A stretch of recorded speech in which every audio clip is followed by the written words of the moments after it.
なんでやっぱりやるべきことをしっかりやっているかどうかとか、不器用でですね、意見もらせた方がいいものできると思うので、勝とうと思うんだったらスピード。結局やっぱり最終的には知識と経験に勝るものはやっぱないなと思っていて、今回はできる人とできない人の特徴についてインタビューできたらなと思っております。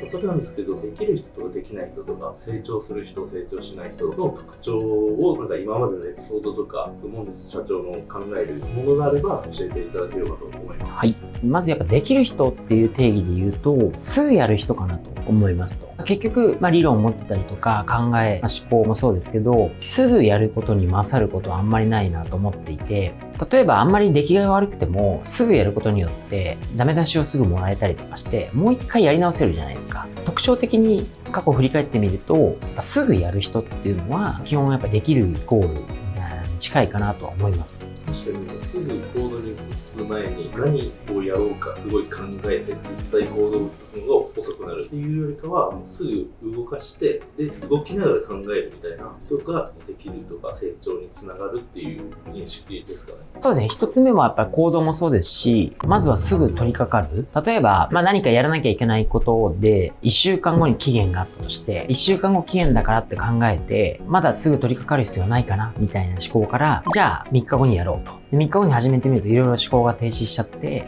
どうしようああしようって言いながら、実際最終の6日後7日後ぐらいにやって出す人と、すぐやろうと思ってすぐ取り掛かりますと。で、1日である程度骨子まとめて、例えば2日3日後ぐらいに一旦完成しました。なんとなくこんな感じですかね。こんなのでどうでしょうかって持ってった時に、いや、これはいいね、これはダメだね。もうちょっとこうしてほしいな、みたいな。フィードバック受けれますと。それをもとにまた4日目、5日目、6日目使いながらブラッシュアップして7日目最後出せるみたいな。やっぱり2回出す、1回出すみたいな感じでいくと、当然やっぱり1回ね、ダメ出し食らったりとか、意見もらってた方がいいものできると思うので、勝とうと思うんだったらスピード、すぐやるっていうことが重要なのかなと。1個タスクがあった時に完璧に仕上げて時間かけて出すっていうよりかは、完璧でなくてもすぐ出して、もう1回そのフィードバックもらってしっかり仕上げていくみたいな、こまめに出したり、フィードバックもらったりとか、そういう形ですぐ動いた方がいいっていう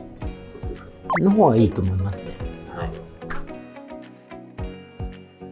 門実社長も今まで経営されている中で、実際にこういう社員が成長していくとか、すごい仕事ができるようになったとか、エピソードとか具体的なものってありますか？例えば、とある部長とかでいくと、やっぱ圧倒的に早いんですよね。これやんなきゃいけないよね、あれやんなきゃいけないよねって言ってると、わかりましたって言いながら次の日にこれやったんですけどこうなりましたみたいな、そういうのがやっぱりこう積み重なって、いつもそういう感じなので、いつも期日よりもやっぱり早く行動する。もしくは何かが発生した時にすぐ行く。こういう人はやっぱりすごいやっぱ結果も出すなと思っていて、誰をこう例えば抜擢しようかとかって考えた時には、今の東京の部長なんかはもちろん他にもいろいろ理由はありますけど、一番は早いからって言って抜擢した例っていうのはありますね。すぐ行動するっていうのは確かに重要かなと思うんですけど、いろいろタスクがあって、あれもやらなきゃこれもやらなきゃみたいな時って少なからずあるかなと思うんですけど、そういう場合ってどのように対処していくべきかお考えであったりしますかね？一つやっぱ優先順位をどうつけるかっていうのの優先順位の決め方っていうのがもしかしたら秀でてる。で、二つ目はタスクがいつでも投げられていいように常に準備してる。タスクを基本的にやっぱり早い人に滞留させとかないっていうこともあると思うんですよね。常に例えばこれやってよっていうのが来たらすぐに行動できるように実は無意識的に準備してるみたいな。例えば自分が抱えないようにある程度はそのさばいてボールを自分が持たないようにしておくとかで、自分のリソースをちょっと空けておくみたいな。そうですね。自分がやらなければいけない定型タスクとかは定型タスクなんでやること分かってるんでさっさと終わらせておく。で、多少やっぱり余裕がそこで生まれた時に飛んできたタスクで余裕もあるんで一瞬優先順位をすぐ考える。こういうことができてるのかなとは思いますね。初め慣れるまでとかいろいろ理由はあると思うんですけど、最初できなかったけど成長してゆくゆくすごい仕事ができるようになったみたいな方とかっていらっしゃる？いますよ。会社でもよく言いますけど、ウサギとカメみたいな理論をよく話しますけど、引っ越しの現場ってどういう人ができると言われているかってなった時に、大きく2つあって、単純に目の前のスキルが高いか低いかっていうことと、あとは時間軸だと思っていて、例えば会社で考えた時に、すごいスキルは高いんだけど、1年だけしか働かなかった人と、スキルはそんなでもないけど、5年ちゃんと働いて貢献してくれた人って言ったら、後者の方がいいみたいな話をよくするんですけど、結局やっぱり最終的には、知識と経験に勝るものはやっぱないなと思っていて、うちなんかでも今はそうですけど、現場でやっぱりできるなっていう人は、やっぱ経験年数長いんですよね。あとはやっぱり最初にあんまりぶっちゃけた話、期待はあんまりしてない、容量が悪いなとかどんくさいなみたいな人でも、やっぱり一定経験をすると気づいたら、あら、すごいできるなお前みたいになってるパターンとかっていうのはよく散見されるので、できなくてもその愚直にしっかりと誠実に仕事に向き合うことによって徐々にできるようになってくるっていう方が多かったり、そういうのが大事ってことですかね。そうですね。なんでやっぱりやるべきことをしっかりやっているかどうかとか、不器用でもですね、一つと、一歩ずつでも、毎日でも毎月でも前進してるかみたいなのがやっぱすごく大事かなと。諦めたらそこで試合終了っていう言葉とかあると思うんですけど、確かにその通りだなと思って、やっぱコツコツ積み重ねていくのがやっぱ重要かなと思いますね。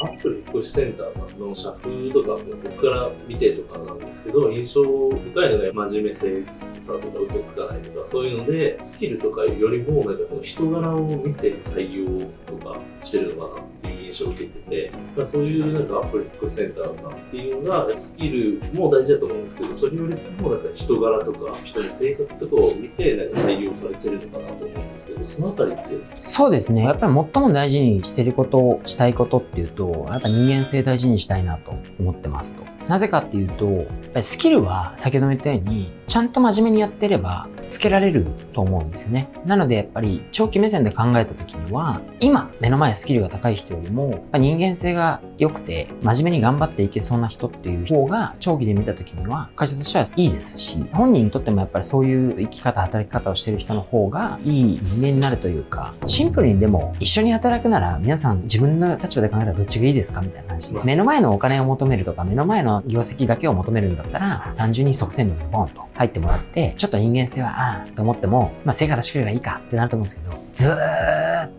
とその人と働くとか、仮に友達だったらとかって考えた時には、どうしようかなって考えたりもすると思うんですね。だとしたら、ちょっとできないし不器用かもしれないけど、人間性がいいやつだったら、しょうがねえなと思って一緒に頑張れると思うんですよね。僕はどっちかっていうと、誰と働きたいかって、もし問いをされたら、いいやつと働きたいというか、気持ちいいやつと働きたいし、で、そのいいやつがちゃんと成果を出せるように会社としても仕組みを作っていくっていうことがやるべきことなのかなと思ってるので、いろんな方向性ありますけど、その全部加味した結果、スキルももちろん育成はしていかなければいけないけれども、最初はやっぱりどっちが大事かって言われたら、やっぱ人間性っていう部分を取っていきたいなと思います。確かに一人で働くっていうよりは、チームで多分動かれると思う、引っ越しとか、そういうなんか人柄とか、みんなで一緒に働いていけるとか、協調性だとか、そういったところは非常に重要だなって思いますね。採用の部分とかに関しても今それこそ YouTube とか撮られて発信してやられてると思うんですけど、そういったところで来てほしい人とかっていうのが真面目に誠実でコツコツ努力できる人とかっていうところを一番応募来てほしいとか、一緒に働いていきたいみたいな思いがあるんですかね。そうですね。これもまた繰り返しになりますけど、スキルはやってればつくと。真面目に前向きにやってればつくと思うので、大事なのは真面目で前向きに、やっぱコツコツと努力できるというか、諦めなかったりとか、そういう行動できる人、真面目な人っていう人が一緒に働けると嬉しいです。募集されてる形態っていうんですかね。そういうので言うとアルバイト、正社員とかがあるっていう感じですかね。そうです。引っ越しの現場に関してはいつでも正社員もアルバイトも募集してますので、視聴者の方でもアップル引っ越しセンターさんに興味があるなとか、もっと知りたいなって思う方がいれば、ぜひサイトをご覧いただけるとありがたいです。一旦今回はこの辺で終了させていただければと思います。ありがとうございました。はい、ありがとうございます。